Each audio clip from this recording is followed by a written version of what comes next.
Welcome to Flames to Fire online devotionals. All right, welcome back to Flames to Fire morning devotion. With you again today is Samuel Omifenwa, and I'm continuing from where I stopped on engaging the Genz for Jesus.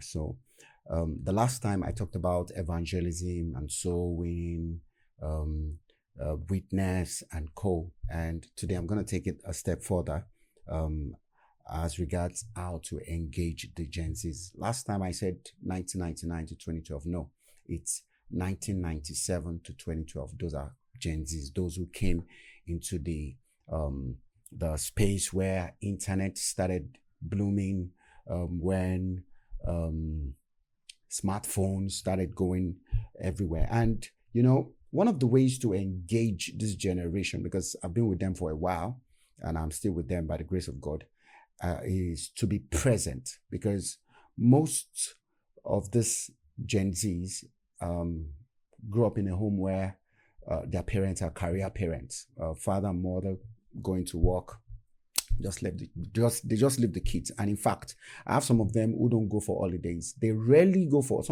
holidays. This is holiday period. They are back in summer school. It's not like they have academic challenges, but because there's nobody at home. In fact, there's a girl that the father was in New York. I think the mother was in another country, and the child was left alone here. Nobody.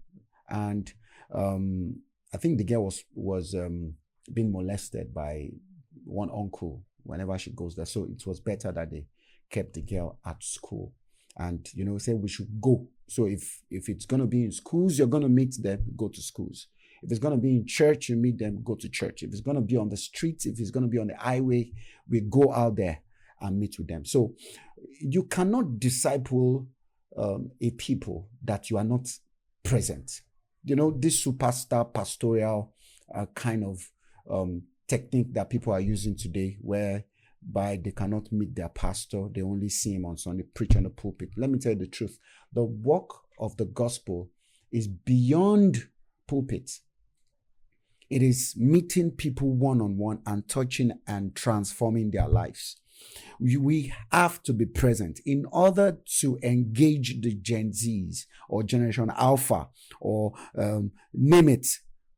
There is time. There is need to be time. The way Jesus did it is the way we have to do it. And it gives us inspiration to do it better than the way he did it then. Yes, because the path of a righteous man is like a shining light that shines brighter and brighter by the day. What did Paul say in 1 Corinthians chapter 9:22? He said, I have become all things to all people, so that by all means I might save some. I've become all things. So I have to spend time with these people first. It's not me spending so much time with them that transforms their life, but me spending so much time in the presence of God, and that the overflow of the time that I spent in God's presence will pour into the life of the people that God has sent me to. That is it. We eat together, we lie down together, we play music together, we stroll out together, we go to the supermarket together, we hang out together, we talk, we interact. And these Genz, they value authenticity. They want to see that you're authentic. You are practicing what you're preaching. They even test you.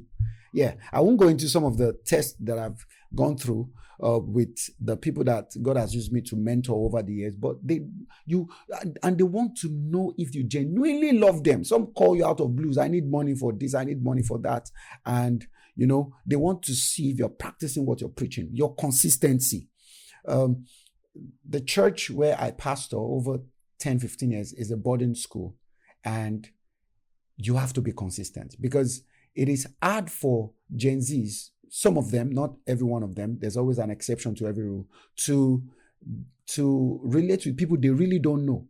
They do it for themselves, and they do it to adults a lot. If they don't know, you forget. If they have not earned your trust, they cannot be loyal to you. They cannot even open up to you. And, you must be vulnerable. It is your vulnerability that brings that vulnerability. We don't just preach to them. We walk with them. We walk with them. We hold their hands and walk them through deliverance. Walk them through deliverance from pornography, from masturbation, from sexual immorality, from smoking, from drinking, from drug abuse. You walk them. You take them to psychiatric hospital. You take them, those that are hooked, you take them to psychologists. You take them. Now you say, where's the place of the parent? That is why you are a discipler. Yes, we can't. Their parents have failed. Some of them, their parents have failed. Then what are you going to do? So their struggles, you must save them. You must carry them through. They are struggling. They are falling back and forth into it, but you have to help them.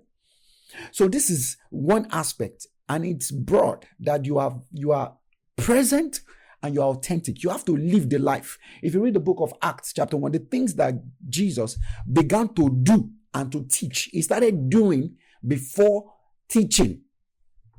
And I'm not saying that one is perfect. They know that you have your weaknesses. They know you have your, but work on them. In fact, some of the people that you think you are discipling, God uses them to point your attention to things that might bring you down in the future, scandals and things like that. Another thing that we need to know with raising Gen Z is telling them stories. Don't just give them rules. Yeah, put this there, take that there. Don't sleep around. Don't smoke. Don't go into drugs. Tell them stories. I share stories of how I started smoking, how I got addicted to pornography and masturbation and fornication and so many things. And sometimes that I share these stories, there are proofs. They can see proofs. They can see things from my past, pictures of when we used to go to clubs, we used to hang out, do all those things. And they see the proofs. And now we tell the story of how God delivered us from the snare of the fowler, from the pit of hell. And they say, okay, if this is possible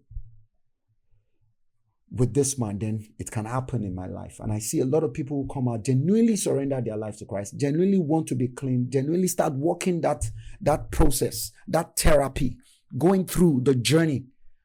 Because it is a journey, like I said the last time. It's not once saved, forever saved. It is a journey. There's some people, their souls are fragmented.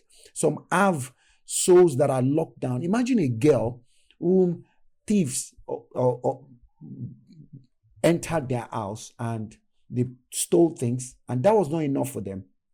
They wanted to rape the girls, and just these two girls were at home, one 12, the other 8. And they wanted to rape the 8-year-old, but the 12-year-old said, please don't rape her, rape me instead. And they raped her in front of the 8-year-old, and she got trapped. Now, so somebody with that kind of story, how do you help that person? Now the person is hooked with pornography, with violence, with these things. How do you help that kind of person out? You have to be present. And your story will inspire them to share their story with you. So it takes time. These days, I'm guilty of some things these days because I really do not have time the way I used to have time when I was single. Now I have a family. I'm raising my own kids and things, but I still spend time with them. There's an aspect in the church where I pastor where we call interactive session. It's no holds back. Say it the way it is. We bring scriptures, we bring stories, we bring different things, invite people, they talk about real life issues, and then and there we deal with it. Okay, how do we come out of this struggle? Because Paul said that the things that I don't want to do are the things that I find myself doing. Who will deliver me from this body of death? He cried out. He cried out. Then we need to cry out. And if you don't share these things, how would you inspire Gen Zs to open up and then get delivered? May the Lord give us understanding. I think this is the two I will be able to share today because of time. I pray that the Spirit of the Lord will breathe upon all the things that we've heard and we will get it right and disciple the next generation. Because if we do not, the future will not be bright. God bless you. Thank you for staying tuned to Flames of Fire. God bless you. Have a great day. Thank you for joining today's online devotion. If this is your first time joining us, we welcome you in the name of the Lord and believe you were blessed by today's devotion. We invite you to join us every morning at 6 a.m. West Africa time to begin your day with God here on our channel. Kindly like, share, subscribe, and turn on the notification button so you can be alerted every morning when the devotional premieres. We promise to make it a memorable time with God.